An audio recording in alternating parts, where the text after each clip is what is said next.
Au nom du Père, du Fils et du Saint-Esprit. Amen.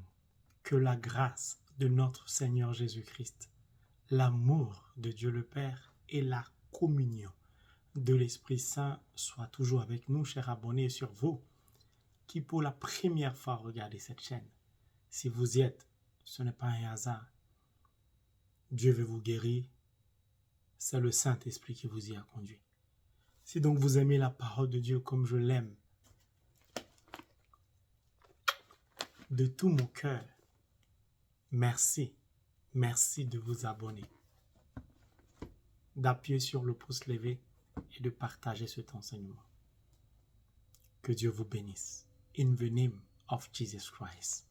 Amen. Merci de commencer à saisir votre croix. Commencez à l'attraper. La parole de Dieu agit en silence puissamment et efficacement, mes frères et mes sœurs. Vous allez en témoigner bientôt.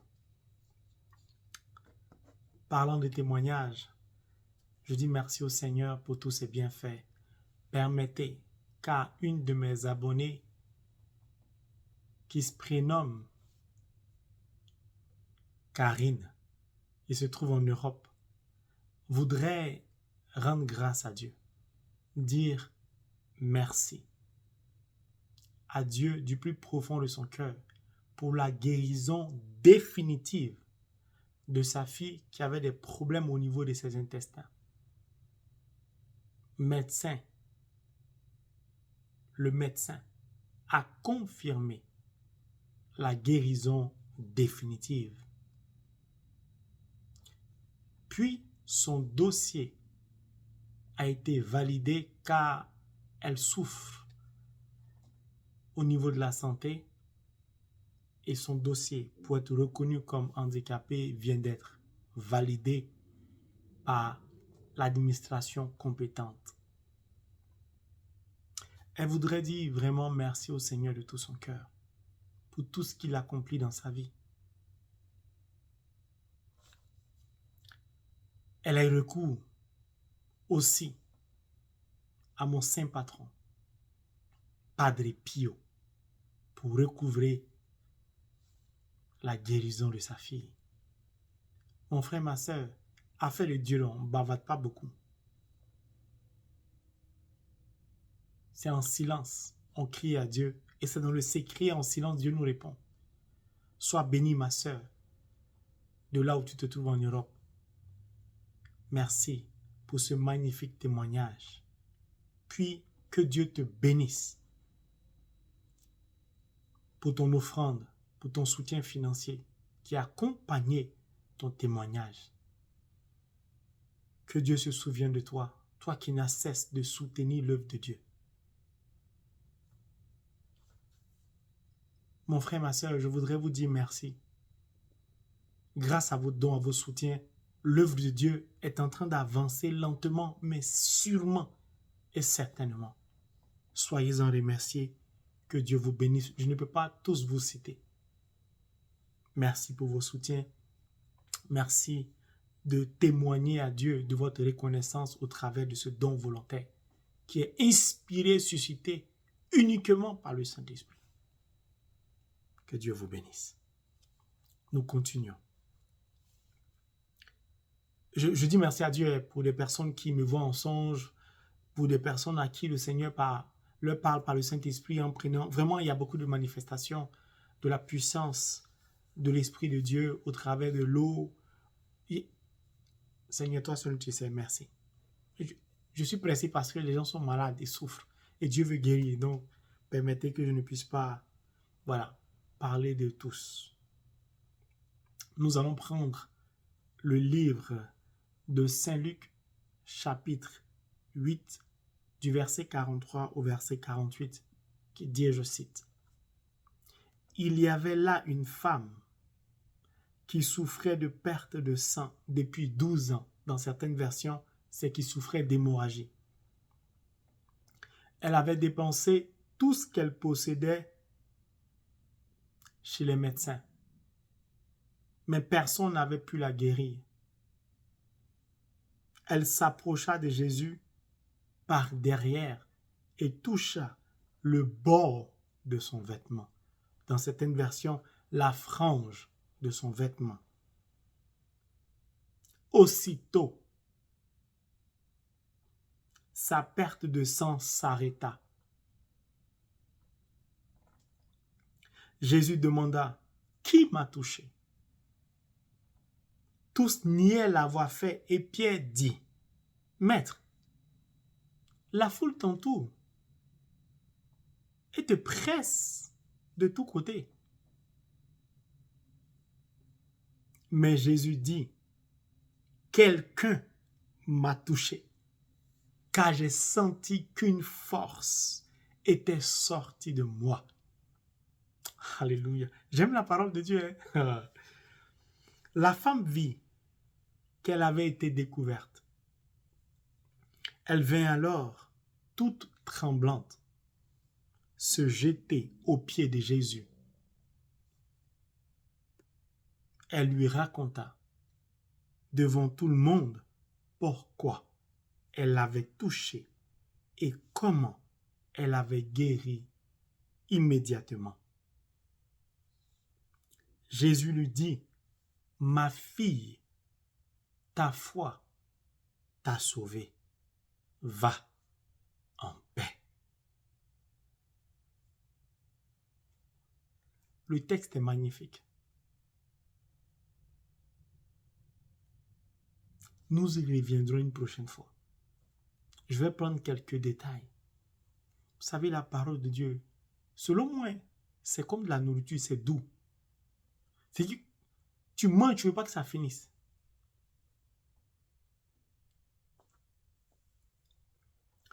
Vous avez été beaucoup enseigné sur ce passage. Enseigné pendant 12 ans, hémorragie, ainsi de suite. Donc, je ne vais pas revenir sur certains détails. Au travers de cet enseignement, peut-être une prochaine fois. L'Esprit Saint va nous aider à comprendre certaines choses.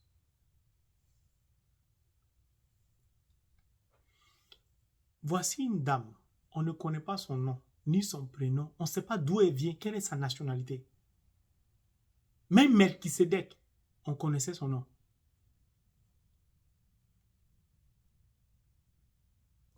Je peux donc dire d'emblée, d'avance, c'est une femme inconnue pour nous les chrétiens, qui lisons la Bible, mais qui est mondialement connue. Vous allez comprendre pourquoi je commence comme ça. Elle est inconnue parce qu'on ne connaît pas son prénom.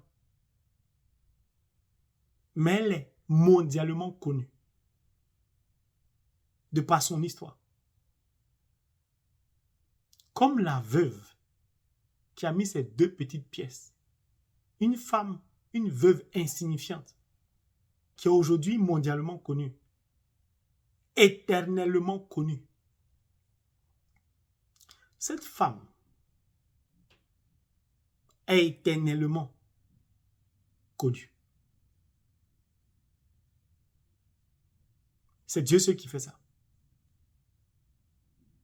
Franchement dit, parfois quand on lit la parole de Dieu, toi qui m'écoutes, qui es malade, sache que Dieu peut tout.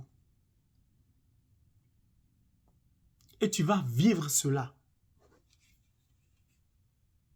Continue d'attraper la croix. Pendant que je parle de la puissance de Dieu, la puissance de mon Seigneur Jésus va te toucher, va te guérir au nom de Jésus.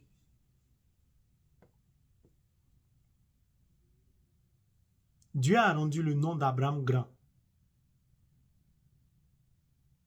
C'était son projet sur la vie d'Abraham. C'est pour ça qu'il ne peut pas dire le nom de beaucoup de personnes. Sinon, la veuve, là, son nom, quand on parle d'offrande, Dieu a rendu son nom grand comme pour Abraham. Quand on parle de guérison miraculeuse, en ce qui concerne les saignements, Dieu a rendu le nom de cette femme grand.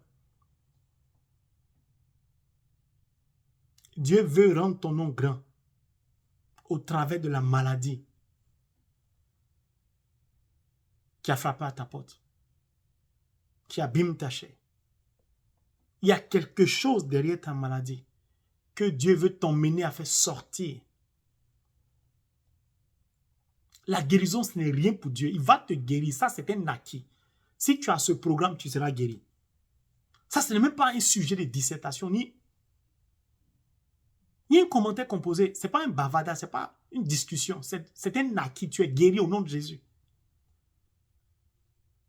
Mais qu'est-ce qui se cache derrière ta guérison? C'est ce qui intéresse Dieu. Pourquoi le chiffre 12? Plusieurs fois, je le dis dans mes enseignements. Les 12 apôtres. 12 ans. Il lui a fallu 12 ans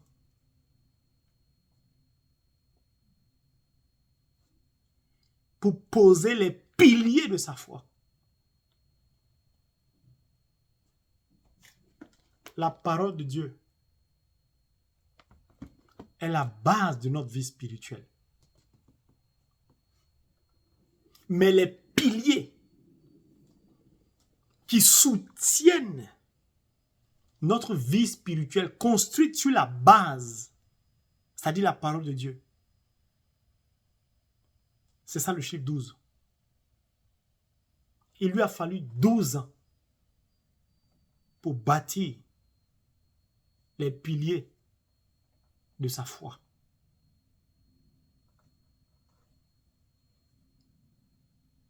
Elle avait la foi, mais elle n'était pas guérie.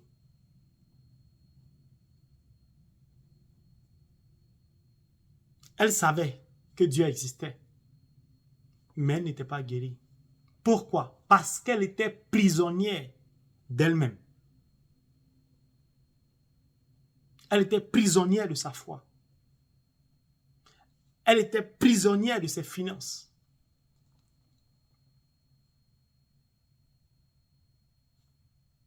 Elle avait foi en Dieu, mais elle comptait sur elle-même. Elle croyait en Dieu, mais elle empruntait son propre chemin. Comme beaucoup de baptisés, beaucoup de confirmés, qui croient en l'existence de Dieu, qui ont foi en Dieu, mais qui tracent leur propre chemin.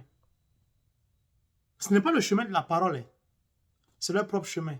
Ce n'est pas la volonté du Père, c'est leur propre volonté.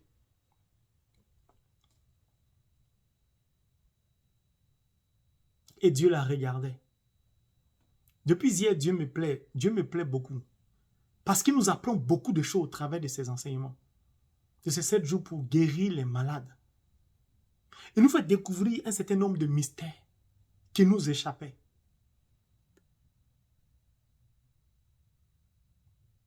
Vous allez comprendre.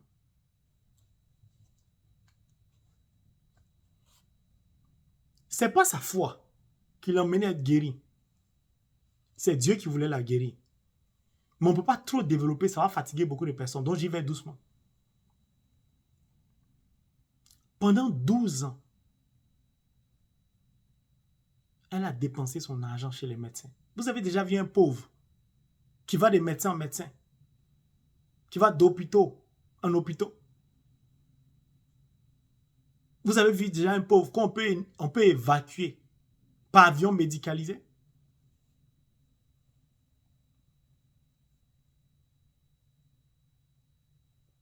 Elle n'était pas pauvre. Parce que le verset est clair. Elle avait dépensé tout ce qu'elle possédait chez les médecins.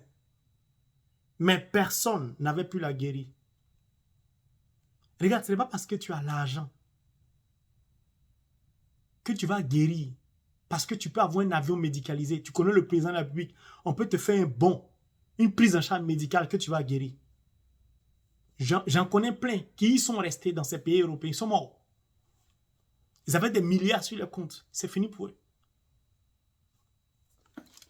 Moi, j'ai la parole de Dieu. Je n'ai pas besoin d'avoir une prise en charge médicalisée, un avion médicalisé. Voici mon avion médicalisé ici. Voici ma prise en charge. La leçon de Dieu est claire. ça ne veut pas dire qu'il ne faut pas partir. Il faut profiter de ses privilèges. Mais ça, c'est quand on a des relations, quand on est aisé, on est bourgeois, on a l'argent. Mais nous autres, là, qui n'avons pas un frère, une tante, un cousin, PDG, DG, femme de ministre, mari de ministre, de président, premier ministre, nous, on fait comment? C'est pourquoi Dieu aime beaucoup les gens.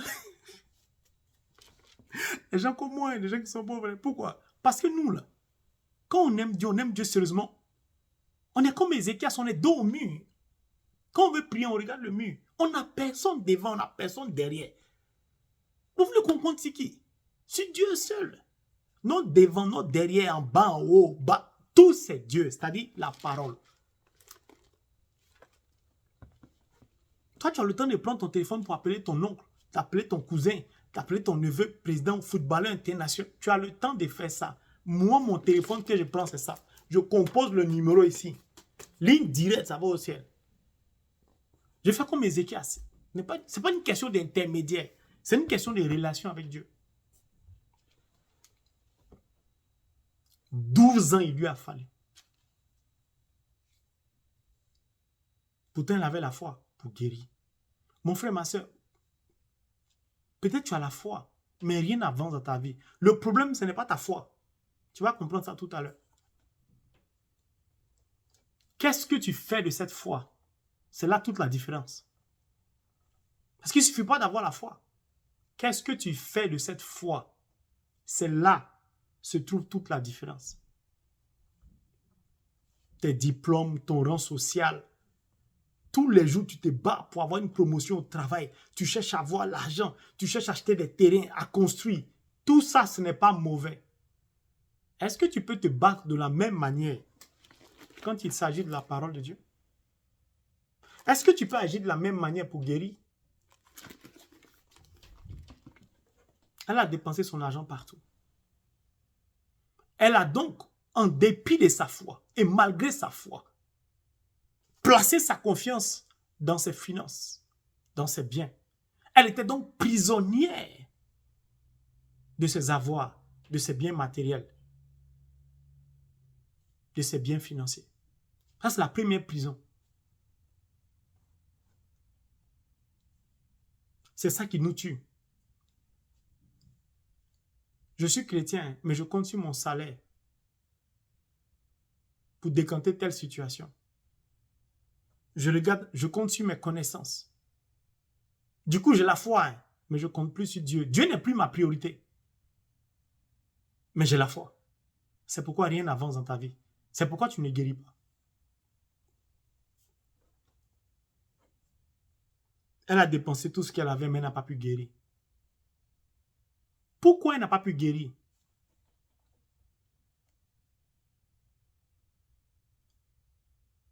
Dieu voulait lui faire comprendre que toute guérison relève de lui seul, sa compétence. Il n'existe aucune vraie guérison en dehors de Dieu. Elle a cherché à guérir physiquement, Dieu cherchait à la guérir spirituellement. Or, le spirituel commande le physique. Si elle guérit spirituellement, elle automatiquement guérit physiquement.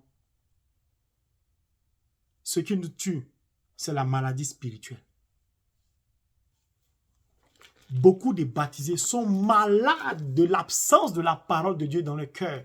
Sont malades du manque de lecture de la parole de Dieu. C'est une maladie grave, c'est une pathologie qui nous conduit directement dans l'obscurité, c'est-à-dire à la mort.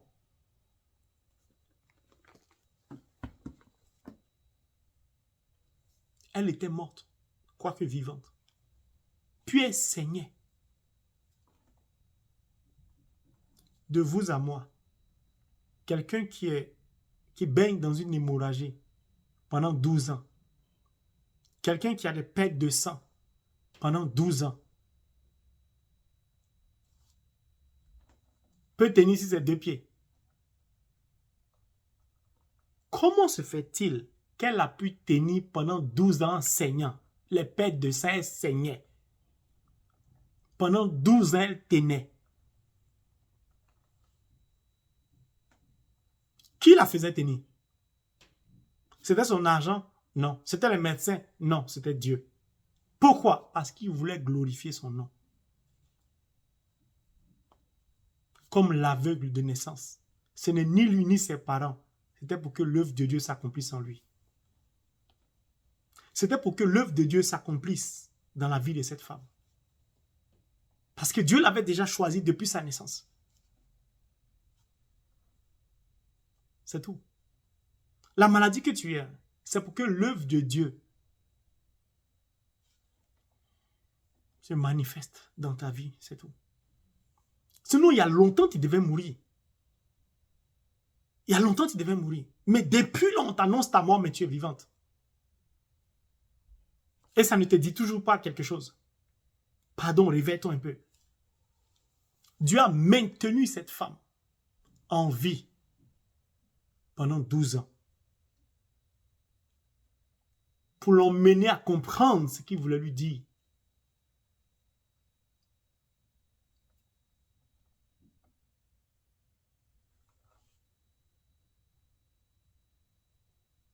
Elle s'approcha de Jésus par derrière et toucha le bord de son vêtement.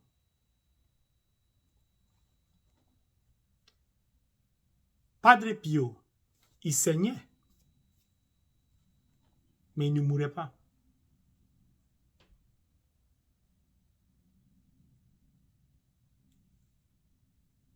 Ton sang peut couler. Tu peux te vider de ton sang, mais tu y vis. Expliquez-moi scientifiquement, qui peut expliquer ça? Dites-moi scientifiquement, qui peut expliquer ça? C'est un mystère qui échappe à la connaissance de l'homme. Qui maintenait Padre Pio en vie? C'est Dieu. C'est pourquoi on a pu retrouver son corps intact. Il saignait. Cette femme-là, elle saignait. Elle avait des pertes de sang. Puis elle était jugée et condamnée par les lois humaines. Comme elle a des pertes de sang, elle a des menstrues, elle ne peut pas aller au temple. Elle n'est pas pure, elle est impure. Qui a créé la femme? Qui a créé les organes de la femme? Qui a mis le cycle en la femme? N'est-ce pas Dieu? Pourquoi nous, les humains, nous pouvons déclarer quelqu'un impur à partir des pertes de sang qu'on appelle les menstrues? Qui a dit ça? Comme tu as tes menstrues, tu as tes règles, tu ne peux pas prier, on ne peut pas te toucher, tu es impur. Elle a touché. Notre berger, notre sauveur.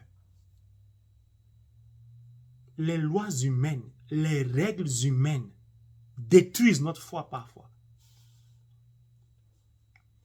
C'est pourquoi ça fait pitié.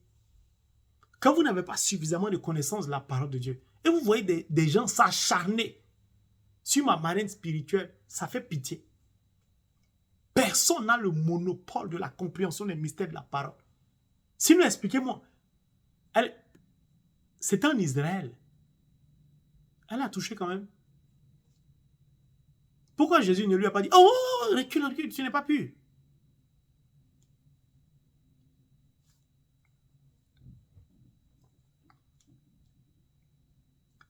Padre Pio saignait, mais il guérissait les malades. Dieu, au travers de lui, guérissait les malades. Cette femme qui saignait pendant 12 ans, c'est pour nous guérir nous tous. Si cet enseignement a lieu, c'est parce qu'elle a saigné. Ce qui était impur aux yeux des Juifs est une source de guérison aujourd'hui pour nous. Pour vous. Et d'ailleurs, Dieu a commencé à faire quelque chose dans la vie de certaines personnes. Maintenant, pendant que je vous parle, Dieu est en train de toucher certaines personnes. D'une façon puissante maintenant. Grâce à cette femme qui a saigné. Si elle n'avait pas saigné pendant 12 ans, tu n'aurais pas guéri aujourd'hui. Ce que les êtres humains vont dire, il ne faut pas t'occuper de ça. Attache-toi à Dieu, attache-toi à la parole.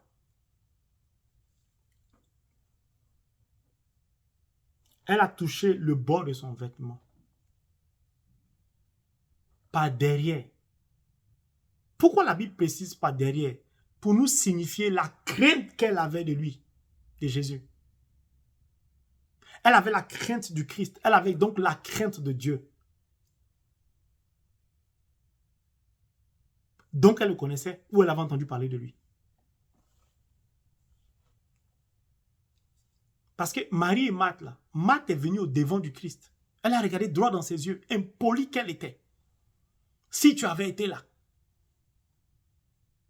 on n'entre pas dans une prière avec l'orgueil. On n'entre pas en intimité avec le Christ sans abaissement. Quand on est malade, ce n'est pas notre aspect physique qui doit s'abaisser, c'est notre intérieur qui doit s'incliner pour implorer la miséricorde de Dieu afin qu'il nous guérisse. Parce que ce n'est pas nous qui désirons être guéris, c'est lui qui veut nous guérir. Par derrière, elle avait la crainte de Dieu. Puis, elle ne se sentait pas digne de lui. En lui, il aime beaucoup les gens comme ça, que la société rejette, que le monde juge. Il prend ce qui est impur pour rendre ça pur.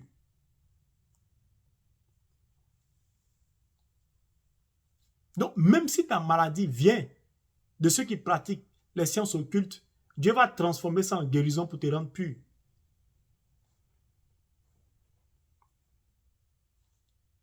Elle a osé s'élever. Elle est partie. Donc, elle avait la foi.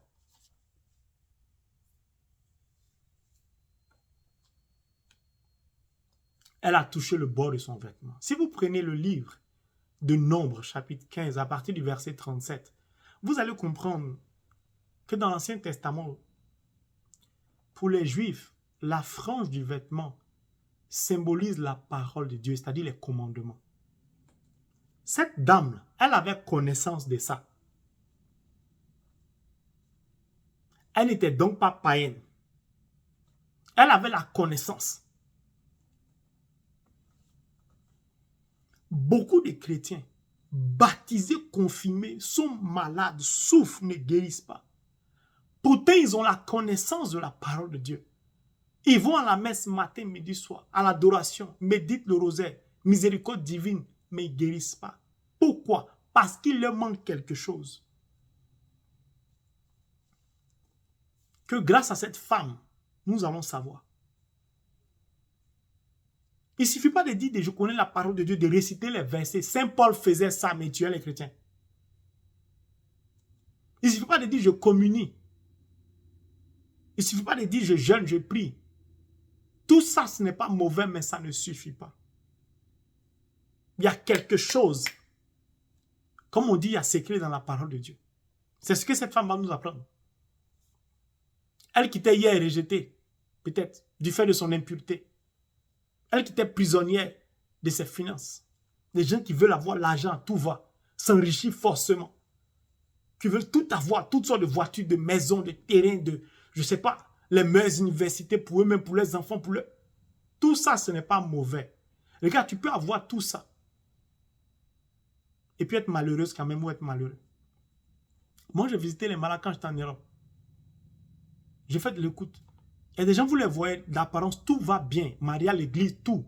Mais au fond, ils sont malheureux ou ces personnes sont malheureuses dans leur foyer.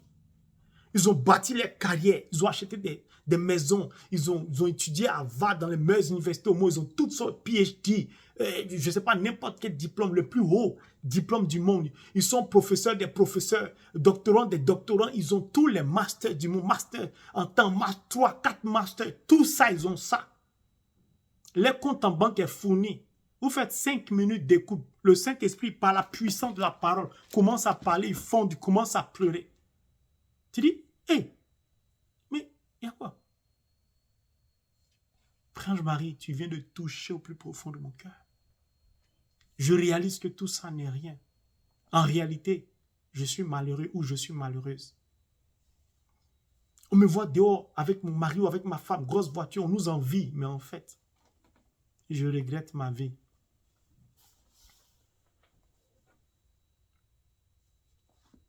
Il lui a fallu 12 ans pour bâtir les piliers. Toi, tu as pris combien d'années pour bâtir les piliers de ta foi?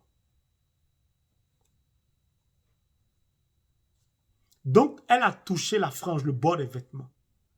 Elle a touché donc la parole de Dieu.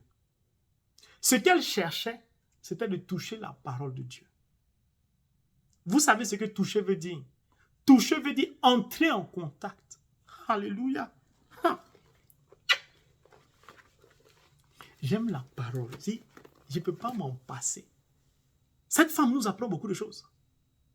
Mon frère et ma soeur, elle a réussi à toucher la parole. Elle n'a pas serré ça. Elle n'a pas pressé. Elle a touché. Quand tu lis la parole, est-ce que la parole te touche? Est-ce que tu parviens à toucher la parole? Est-ce que tu parviens à entrer en contact, en connexion avec la parole? Est-ce que la parole arrive à rentrer en contact ou à entrer en contact avec toi? C'est ça, toucher.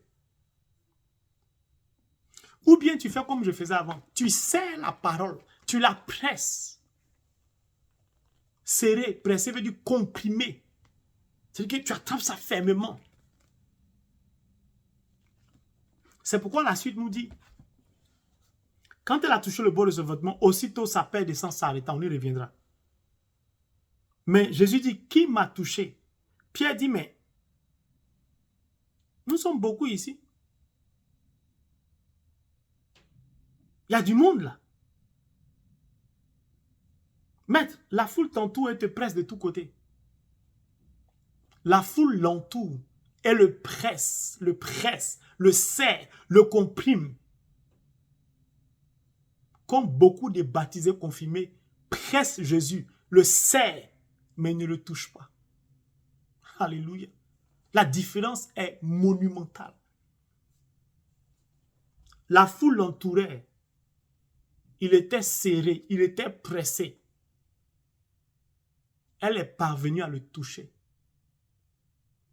Ce qui manque à ta foi, c'est ta détermination. Puis une expérience personnelle et unique avec le Christ. Or, tu ne peux entrer dans une relation personnelle et unique avec le Christ en dehors de la parole. Elle ne cherche pas à toucher le Christ. Elle cherche d'abord à toucher la parole, car elle est convaincue que c'est la parole qui va la conduire au Christ. Dans ta maladie, est-ce que tu cherches à toucher la parole? Est-ce que tu comprends la profondeur? Toucher veut dire entrer en contact, être connecté. Dès qu'elle est entrée en contact avec la parole, hémorragie, stop. Les pères de sang se sont arrêtés. Pardonnez, expliquez-moi. Quel scientifique au monde peut m'expliquer ce phénomène, ce mystère? Quel est le plus grand docteur en théologie qui peut expliquer ça? Personne ne peut l'expliquer, c'est un mystère.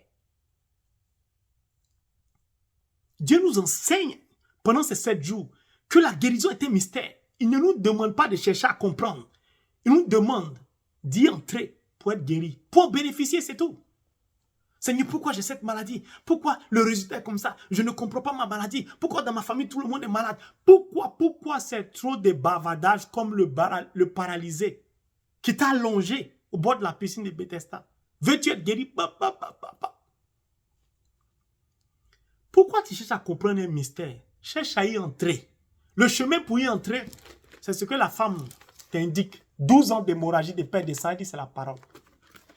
Elle n'a pas cherché à toucher le Christ. Elle a cherché à toucher la frange, c'est-à-dire la parole de Dieu. Si vous touchez la parole de Dieu, c'est-à-dire si vous entrez en contact avec la parole de Dieu, la parole de Dieu vous transporte, vous transpose, vous conduit, vous élève à la cour céleste et vous place devant Dieu.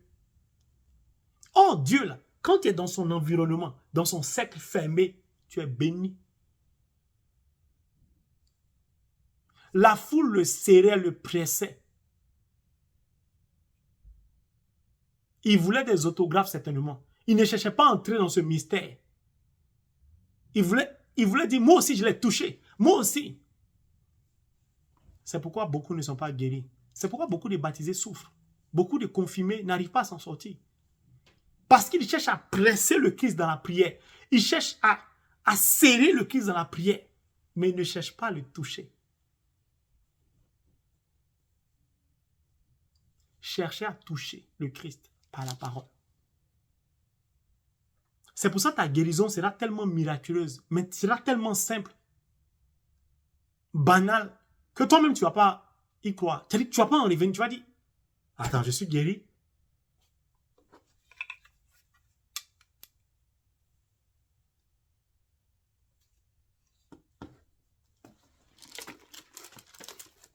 C'est la parole qui a conduit à la croix pour ton salut.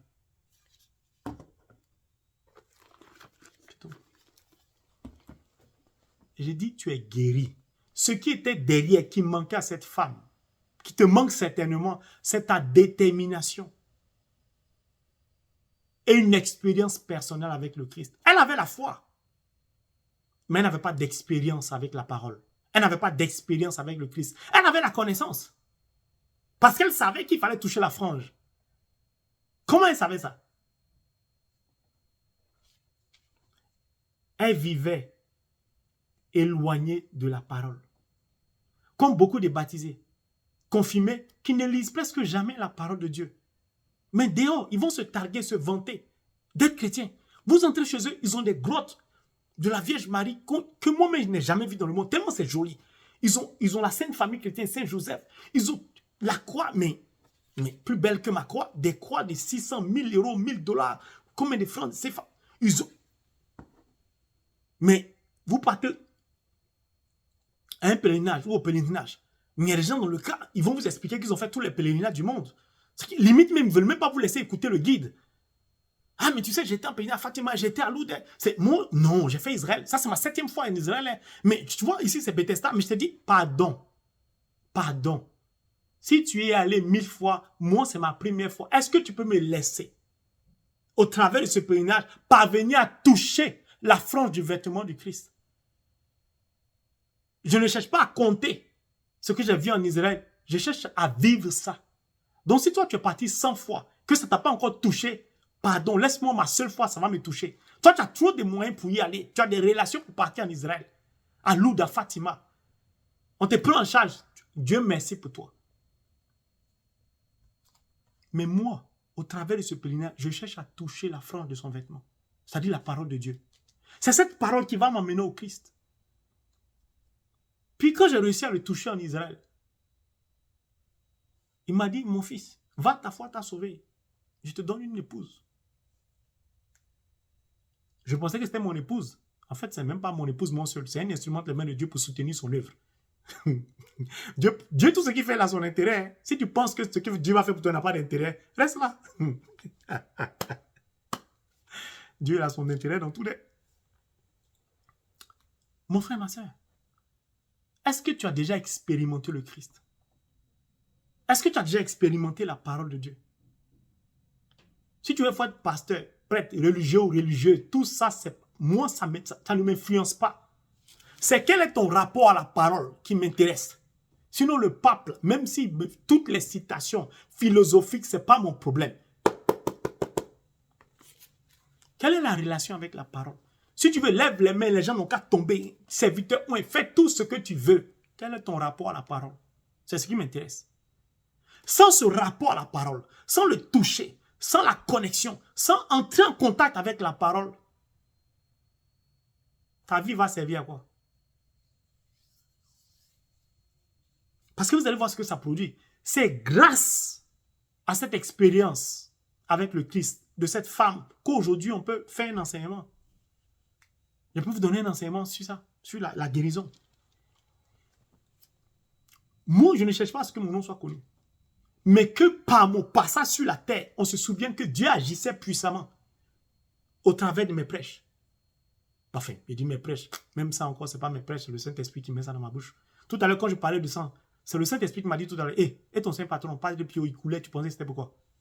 C'est pour ça que je vous ai parlé de Padre Pio. Mon ami intime, c'est lui qui me dit ce qu'il veut que je dise. Donc, pourquoi le Saint-Esprit me dit ça? Pour me dire que cette femme-là, Dieu l'a enlevée de l'impureté à la pureté. Puis à partir d'elle, source de guérison pour les gens comme Padre Pio. dans cette maladie, cherche à expérimenter le Christ. En réalité, Dieu a fermé tout autour d'elle pour l'emmener à lui. Tu ne guéris pas, tu prends des comprimés, ça ne va pas. C'est Dieu qui ferme tout ça. Parce qu'il veut que tu viennes à lui. Pas comme cette femme-là avant. Il ne faut pas faire 12 ans, tu ne sais pas quand tu vas mourir. Viens maintenant à lui. Viens toucher la frange de son vêtement. C'est-à-dire, viens toucher la parole de Dieu. Entre en contact avec la parole. Médite-la, ne me parle pas de ton travail, pardon.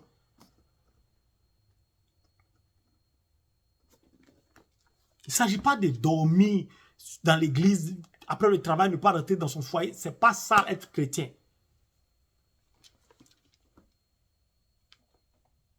Non, elle n'est pas venue à toucher. C'est tout. Mais je vais vous donner mon... J'étais en Europe, non. J'appartenais à la Légion de Marie.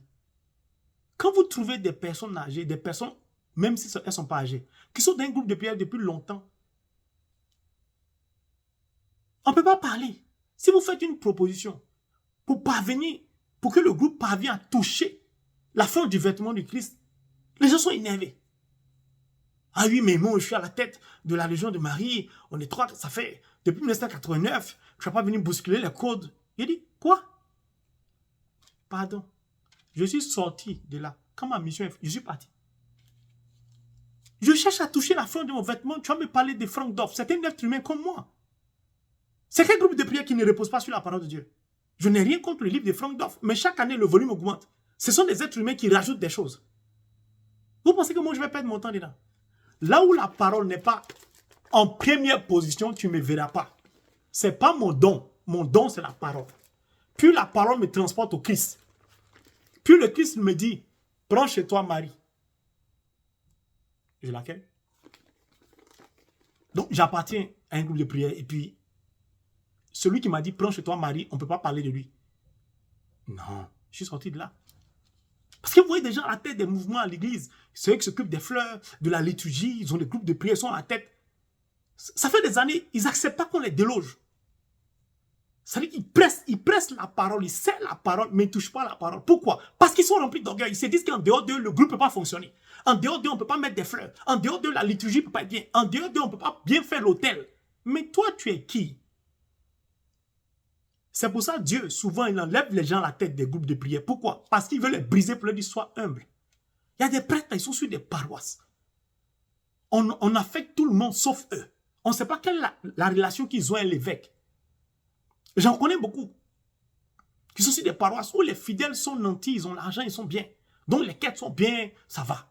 Quand on les a fait sur une paroisse, où là-bas les fidèles c'est un peu dur, chacun se débrouille les petits boulots, le panier de la quête n'est pas consistant, ils sont énervés, ils ne veulent pas partir. Quand on les a fait à l'intérieur, en province, ils sont énervés. Ce sont des instruments de Dieu qui serrent la parole, qui pressent le Christ, mais qui ne le touchent pas. Quand on parvient à toucher le Christ, notre attitude change. Regardez l'attitude, là, on y vient de cette dame. Moi, je n'ai pas peur de quelqu'un. Ce que le Saint-Esprit me dit, je dis. Si ça ne te plaît pas, tourne-toi avec Dieu, il faut te plaindre. Moi, la parole, ce n'est pas moi qui écris la parole. Je n'étais pas là-bas.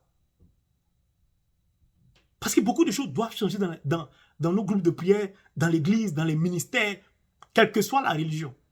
D'ailleurs, cette femme, on ne sait même pas de quelle religion elle est.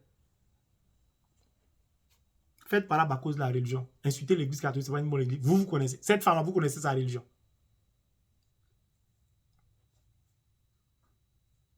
Ils vont dire le frère Marie. Saint-Esprit, merci, envoie encore. Aussitôt, sa paix descend s'arrêta. Maman, papa, je t'en supplie. Peut-être que quand tu naissais, c'était dans les années 50 ou bien dans les années 20. Tes parents baignaient dans l'idolâtrie. Peut-être tes parents partaient chez les voyants. Tu n'as pas été éduqué avec la parole. Papa, maman, ce n'est pas grave. Est-ce qu'aujourd'hui, tu peux prendre la décision de dorénavant te tourner vers Dieu et de t'attacher à la parole? Est-ce que tu peux demander à quelqu'un de lire la parole de Dieu pour toi? Le roi David faisait ça. Il prenait des musiciens pour jouer. C'est ce qu'on appelle les psaumes. Papa, maman, tu peux faire ça. Parce que Dieu veut te guérir. Il attendait que tu sois âgé pour que tu te convertisses. C'est lui qui a permis que ta conversion soit à cet âge. Pardon. Attache-toi à la parole. La guérison, tu es déjà guéri. Tes pieds, tout ça, tu vas marcher. Toutes sortes de maladies, c'est déjà fait d'avance. Il veut que tu aies une expérience personnelle avec lui. C'est tout. Nos conforts nous tuent. Nous sommes, si vous prenez 1000 baptisés confirmés, sur les 1000, peut-être 10 ont expérimenté le Christ. Tout le monde cherche à serrer le Christ, à presser le Christ, mais personne ne cherche à le toucher. Enfin, du moins quand je dis personne. Ceux qui cherchent à le toucher ne sont pas beaucoup. Pourquoi? Je veux que Dieu me parle. Je veux entendre la voix de Dieu, frère. Je m'en dis comme tu entends. Je veux que le Seigneur me visite. Je veux ça, je veux ça. On veut le serrer, on veut le presser, on veut se servir de lui. Tout ce qu'on cherche dans notre spiritualité, c'est de profiter de Dieu. Au lieu de chercher à tirer quelque chose de lui, on veut se servir de lui. Au lieu de chercher à nous nourrir de quelque chose,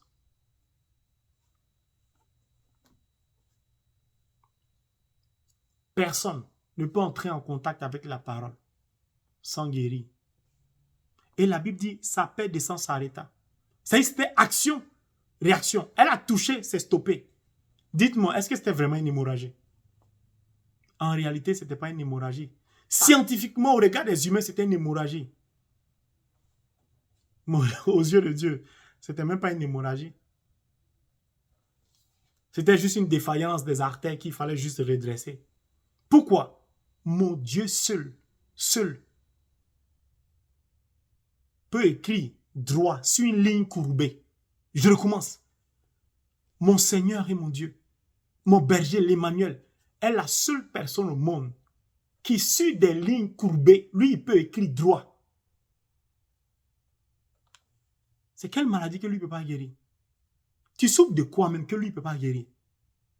D'ailleurs, il va te faire la démonstration tout à l'heure.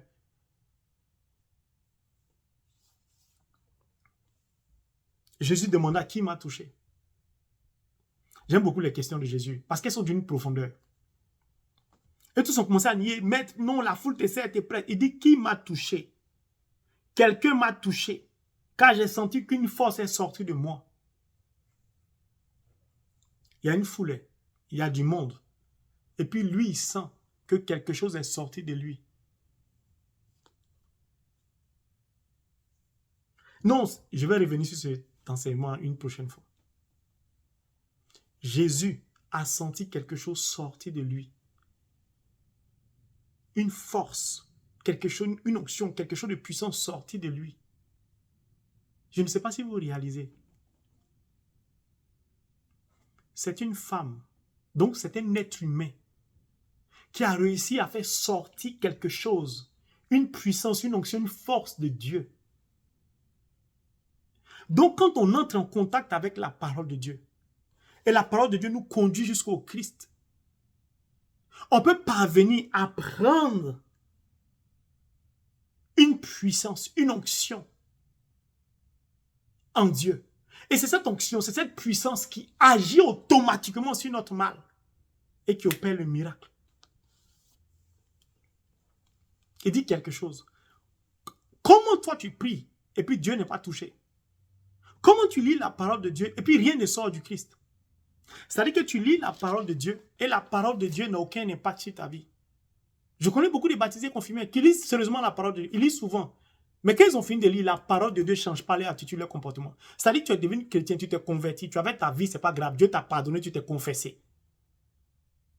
Tu lis la Bible et tu te comportes comme avant. Tu parles comme avant. Tu méprises comme avant. Tu jalouses comme avant. Tu voles comme avant. Tu es dans la corruption comme avant. Tu arraches le mari des gens comme avant. Tu es chrétien, mais tu vas chez les féticheurs. Tu sais que Dieu n'aime pas l'idolâtrie. En fait, la parole de Dieu n'impacte pas ta vie. Dès que tu es en danger, tu es prêt à envoyer des centaines de millions à des marabouts, à des féticheurs, pour qu'ils fassent quelque chose. Parfois même, tu vas jusqu'à corrompre des serviteurs de Dieu. Tu leur donnes l'argent pour pouvoir prier spécialement pour toi. Vous savez, aux États-Unis, j'ai regardé un documentaire où certains serviteurs de Dieu, certains pasteurs, selon le documentaire, ont pris de l'argent, certaines religions, et ils ne peuvent pas parler maintenant. Si le gouvernement se comporte mal, l'État, ça date depuis quelques années, ils ont dit. Personne ne peut parler. La corruption. Moi, tu vas me donner de l'argent. Je n'ai pas prié pour toi. Regarde, j'ai une de mes soeurs au Burkina. Enfin, j'ai pas mal de connaissances au Burkina. Mais une de mes soeurs particulièrement, je ne dis pas son nom. Ça dit que je lui ai donné un cheminement à suivi. Du Burkina Faso. Vous savez, il y a des choses qui touchent beaucoup. Ma pauvre soeur, elle se débrouille comme un peu. Elle m'a fait parvenir son offrande. Elle dit, je sais que ce n'est rien. C'était 7500 francs CFA. Ou 7000 CFA. Elle a fait parvenir ça ici aux États-Unis. Ça donnait peut-être 10 dollars ou 12 dollars. Cette offrande-là, quand je me suis mis à genoux, Dieu a tellement béni ma soeur. Pourquoi? Parce que c'était son intention qui était pure et sincère. Comme ma maman que j'appelle sagesse de Dieu. S'est levée au soir des 40 jours, tout son salaire à Dieu. Je prends ces deux exemples parce qu'il ne faut pas, vous allez penser que c'est parce qu'elle a donné petit ou c'est parce que l'autre a donné gros. Non. Petit montant comme gros, Dieu a regardé la sincérité de ces deux personnes qui nous ont fait parvenir l'offrande. Depuis là, elle vit des choses extraordinaires au Burkina Faso. Que Dieu te bénisse, tu te reconnaîtras. Mon frère, ma soeur, c'est ça. Je voudrais que tu comprennes. Quand tu lis la parole de Dieu, est-ce que ça impacte ta vie? Si ça impacte ta vie, ça veut dire que quelque chose est sorti du Christ pour venir te toucher. Quelqu'un m'a touché. Elle s'est distinguée de tous ceux qui entouraient le Christ, qui le serraient, qui le pressaient. Elle s'est distinguée de la foule. Est-ce que toi, comment tu parviens à te distinguer? Est-ce que d'ailleurs, tu sais que tu dois te distinguer de tous les autres, de par ta foi? Si tu ne parviens pas à te distinguer, c'est parce que tu n'as pas encore expérimenté le Christ. Donc, tu ne peux pas te distinguer. Regardez, comment je peux vous prêcher la parole si je n'ai pas expérimenté le Christ? Comment je rends mon témoignage? Comment je peux prêcher? Je vais prêcher si on m'a dit, il paraît, quelqu'un a vu, quelqu'un a fait, un serviteur a dit, ils ont fait. Ça, ce n'est pas un prêche. Mais quand je vous dis que Dieu m'a saisi de l'obscurité pour me conduire à la lumière, que je ne suis qu'un pauvre pécheur, je ne suis rien devant Dieu, même une fourmi est mieux. C'est sa miséricorde, c'est sa compassion qui a eu raison de mon comportement, de ma vie passée. C'est pour ça, moi, vous n'allez jamais me voir juger quelqu'un. Jamais. Chacun sait où Dieu est parti le prendre. Donc, d'ailleurs même là, tous les jours, je cherche exercice d'humilité. Parce que je ne me trouve pas suffisamment humble. Donc maintenant, toutes les femmes qui vont m'écrire, je vais les appeler toutes maman. Parce que tu as 18 ans, 20, tout ça, je vais vous appeler maman. Je cherche comment être de plus en plus humble. Pourquoi? Pour que Dieu m'élève. Pourquoi je cherche à ce que Dieu m'élève? Comme ça, quand je dis une phrase sur ta vie, tu guéris. Le miracle s'opère. Tu gagnes un travail, tu te maries, tu enfantes. Je cherche ça pour vous. Je cherche une élévation spirituelle. Je ne cherche pas à élever les terres, un immeuble de 22 ou bien gratte-ciel comme à Dubaï qui va, ça finit pas.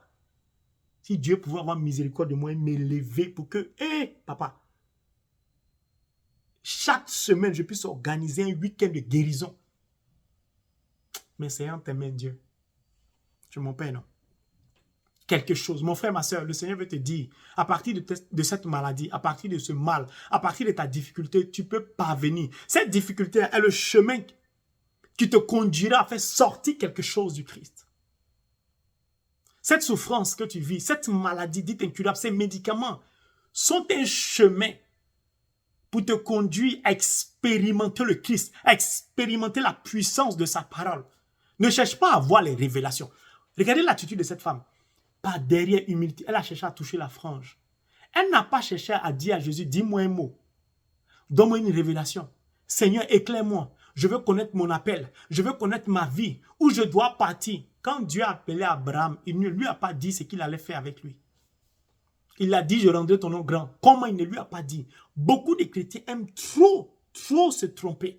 Aiment trop satisfaire la chair. Je veux savoir exactement où Dieu m'attend. Abraham ne savait pas où Dieu l'attendait. C'était un pèlerin. Il partait à gauche, à droite. On veut tout savoir. On veut tout comprendre. Parfois, ce n'est pas mauvais parce qu'on veut tellement bien faire. Mais pourquoi on cherche à bien faire? Parce qu'on pense que c'est par le mérite qu'on touche le cœur de Dieu. Cette femme, elle a mérité quoi? Moi, je peux vous dire qu'elle était orgueilleuse. Parce qu'elle comptait sur ses finances. Elle était comme le paralysé. Veux-tu être guéri? Mais Seigneur, tu sais, personne ne vient me jeter. Qu'est-ce qui t'empêche de dire à quelqu'un, pousse-moi? Ça se trouve, les serviteurs de Dieu ont voulu prier pour elle. Elle a dit non, la médecine, j'y crois. Non, imposition des mains, ça, je ne vais pas guérir. Ce que les médecins ne peuvent pas faire, c'est toi, frère Marie, petit serviteur. Non. Quand il t'a dit quelques cheveux blancs, tu es fatigué, que toi, tu as l'expérience de la vie. Pardon, il faut quitter devant moi. Je connais un médecin, il se trouve dans tel pays au monde, c'est le meilleur en Inde, aux États-Unis. Si tu vas dans tel pays, c'est le professeur des professeurs de la professorologie, je ne sais pas quoi. Lui, quand il te consulte les médicaments, que tu guéris.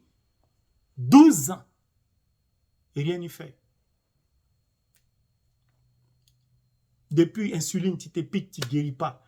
Diabète, des gens font des recherches. Personne n'a trouvé remède de diabète. Dieu seul, Dieu seul. Tu touches sa parole, il arrête ton insuline. C'est tout. Il y a trop de choses à dire, mais bon, on va continuer. Quelqu'un m'a touché. Il dit quelqu'un. Il y a une foule, il ne dit pas 2, 3 personnes, il dit une seule personne. Mon frère, ma soeur, cherche à te distinguer. La seule personne qui peut faire la différence entre toi et les autres, la seule personne, c'est le Saint-Esprit. C'est-à-dire la parole de Dieu, parce que la parole est esprit. C'est tout. J'ai dit, je vais mourir pour la parole. La parole vous conduit. Oh. Parfois, je ne sais pas comment je vais prêcher, tellement je veux que vous vous attachiez à la parole. Laissez à faire du travail, laissez à faire des... Ah, je dois faire... La parole, la parole, la parole. Tu médites la parole nuit et jour. Et puis tu as admis au concours de l'ENA alors que tu n'étais même pas présent. Mais tu t'es inscrit, tu as déposé tes dossiers, mais tu as oublié le jour de la composition. Ton nom est inscrit là-bas, tu as admis. C'est la parole qui fait ça. Toi, les gens cherchent à postuler pour obtenir un poste dans cette compagnie. Toi, c'est la compagnie qui te court après. Les gens de doctorat, ils ont masters. Toi, tu as peut-être bac, mais c'est toi seul on veut embaucher dans la compagnie. C'est la parole qui fait ça. C'est la parole. Mais on continue. Quelqu'un m'a touché car j'ai senti qu'une force était sortie de moi. La femme vit qu'elle avait été découverte. Elle voulait se cacher. Oh, ce qu'elle a touché, c'est la lumière. La parole est lumière. La lumière, ça éclaire ta vie. Tu ne peux plus être caché.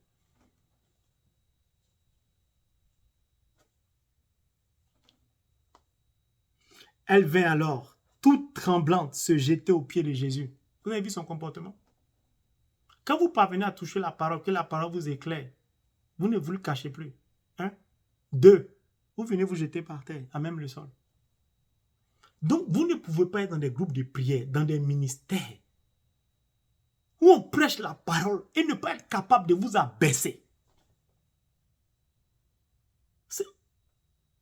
Pourquoi nous tous, on veut être patrons, on veut commander? Dans mon groupe de prière, je ne commande personne, je ne suis mieux que personne. Nous sommes tous pareils. Si Dieu enlève son esprit, je suis qui? Mais c'est moi, c'est moi. Moi, je ne suis rien. Je ne vaux rien et je ne peux rien. Je ne cherche pas un titre. Elle n'a pas cherché un titre, elle n'a pas cherché une récompense. Quand on est touché par la parole, quand on a touché la parole, c'est-à-dire quand on est entré en contact avec la parole, quand la parole est entrée en contact avec nous, voici la position qu'on a, voici l'attitude qu'on a. Elle vient alors toute tremblante, se jeta aux pieds de Jésus. Ça ne vous rappelle personne? Marthe et Marie. Qui bavardait, c'était Marthe. Qui cuisinait, c'était Marthe. Qui était aux pieds de Jésus? Marie. Qui a été exaucé? Marie. Qui s'est jeté face contre terre devant Jésus? Marie. Avec la même phrase que Marthe. Si tu avais été là. Ta guérison dépend de ton attitude, de ton comportement. Au cœur de la prière. Et comment tu te positionnes par rapport à Dieu. Marie est assise. Elle s'abreuvait de la parole du Christ. Elle s'est jetée aux pieds. Pourquoi? Parce que c'est abreuvée de la parole. Elle a touché la parole, entrée en contact avec elle, en elle. C'est fini. Or, la parole même, là, qui est entrée en contact avec elle, le verbe qui s'est fait chair. Donc, elle sait que la parole a produit en elle ce que personne n'a réussi à faire. Un mystère s'est installé en elle. Une onction particulière à restaurer ses organes, ses entrailles. Elle sait que cette parole est toute sa vie. Dorénavant, sa vie est impactée à jamais. Face à la parole, elle ne peut plus être debout parce qu'elle n'est rien. Elle se jette à terre. Celui qui est devant elle, c'est lui qui a tout. En une fraction de seconde, recréé en elle. C'est tout.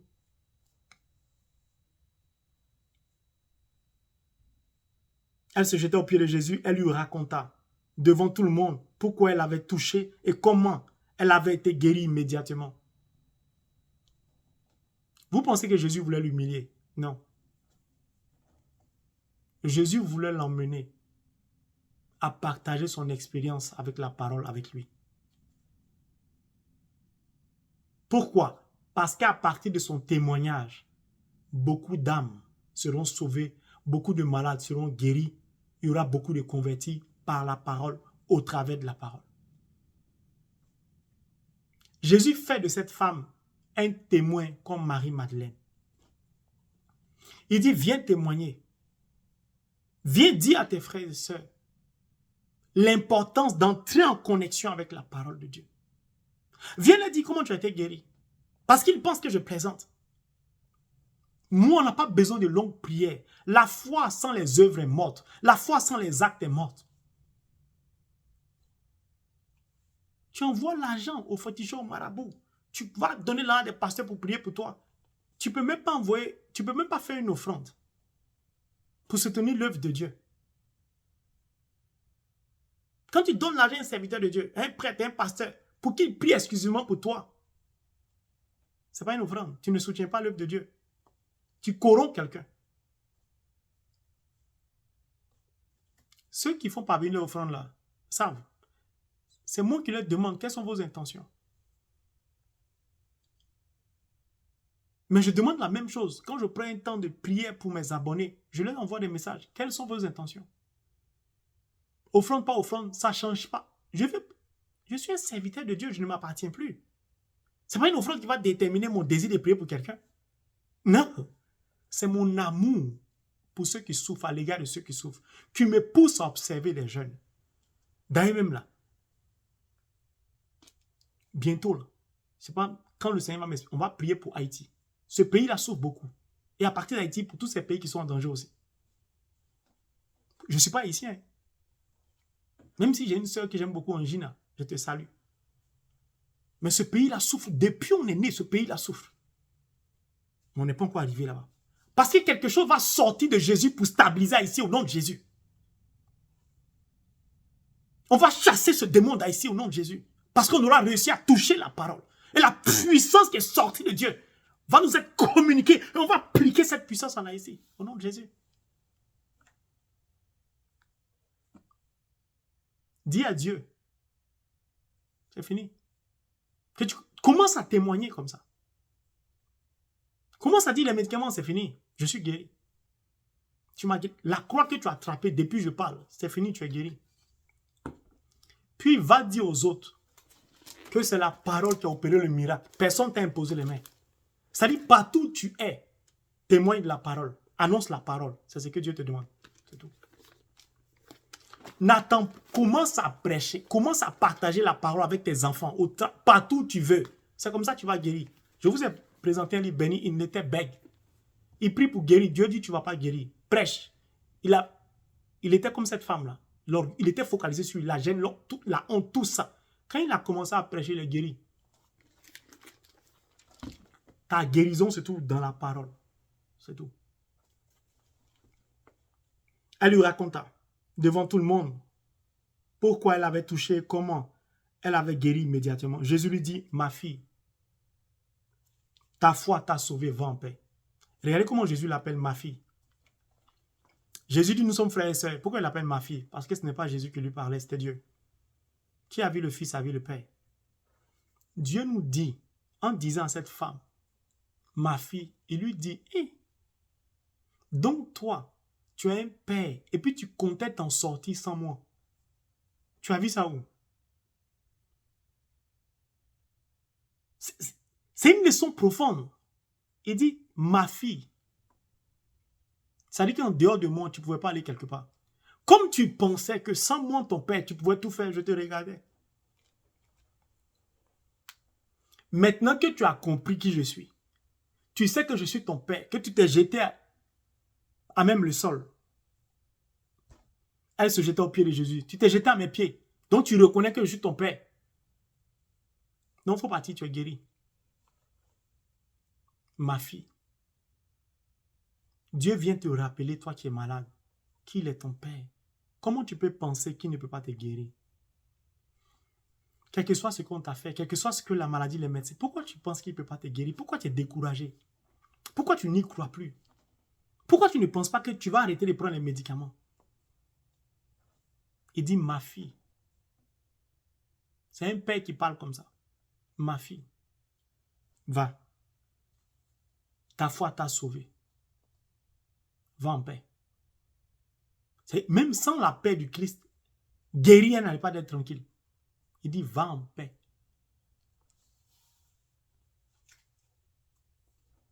Elle avait la foi, mais elle n'avait pas la détermination. Et elle n'avait pas une expérience personnelle avec Dieu, c'est-à-dire avec son Père. Lorsqu'elle a accepté de revenir à la maison, c'est-à-dire à la parole, et d'accepter la relation avec son Père, elle a été guérie. Mon frère, ma soeur, c'est cet enseignement que j'ai voulu partager avec toi. Depuis je parle, le Saint-Esprit travaille bien. C'est la parole. Donc, laisse-moi te dire, la vidéo a assez duré. Tu as anémie en fait. Tu manques de sang et depuis que je partage la parole, cet enseignement, le Seigneur me dit, tu as anémie, tu manques de sang. Le pire, c'est que tu as un cancer. De ce fait, on ne peut pas te faire la chimiothérapie. Et tu souffres beaucoup. Et tu es pauvre en plus, tu es issu d'une famille où vous n'avez pas l'argent et tu es en débandade, tu appelles à gauche, à droite, tu ne fais que faire transfusion sanguine sur transfusion sanguine.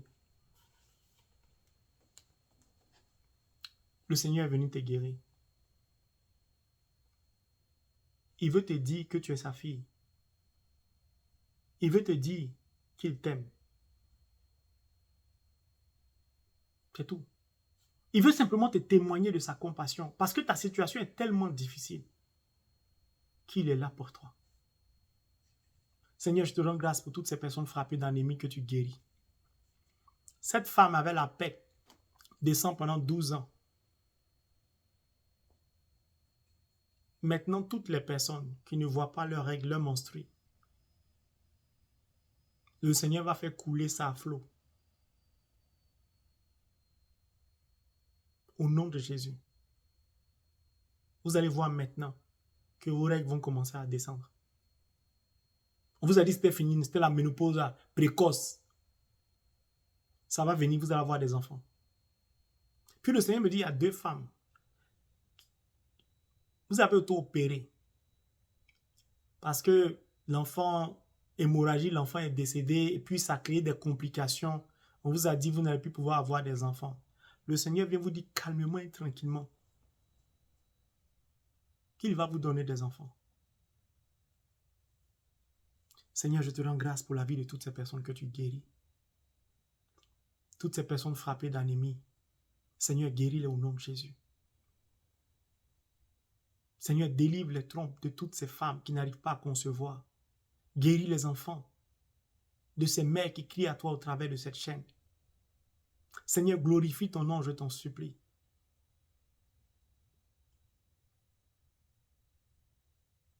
Aie pitié, aie miséricorde de toutes ces personnes qui souffrent.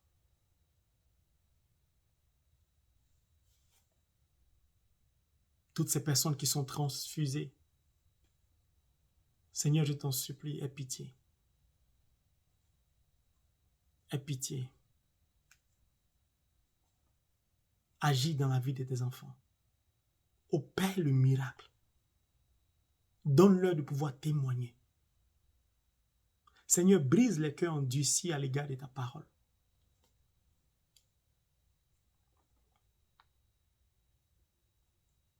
Merci Jésus pour toutes ces personnes que tu visites. Vous savez, le Seigneur dit, il passe au milieu de son peuple, de le laisser passer. Merci Jésus. Toi qui passes au milieu de toutes ces personnes malades. Merci de passer afin de permettre à ces malades d'oser se lever pour toucher la frange de ton vêtement. Merci pour toutes ces personnes que tu guéris.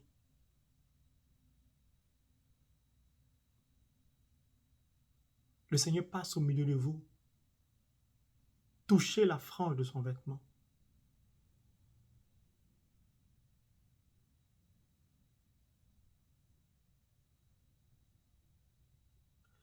Des guérisons sont en cours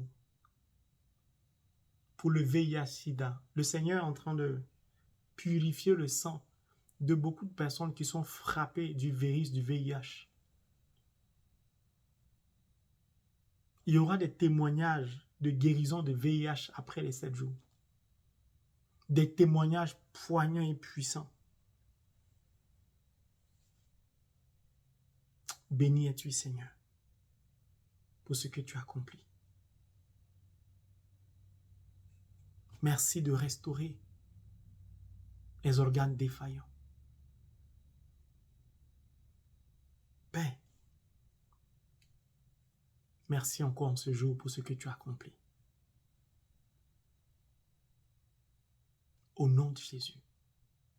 Amen. Mon frère, ma soeur, c'est cet enseignement que j'ai voulu partager avec vous. Le Saint-Esprit nous invite à une réflexion. Quel est le rapport que nous avons avec la parole? Qu'il nous donne rempli de son esprit, de parvenir à toucher la flanc de son vêtement afin que nous soyons guéris au nom de Jésus. Amen.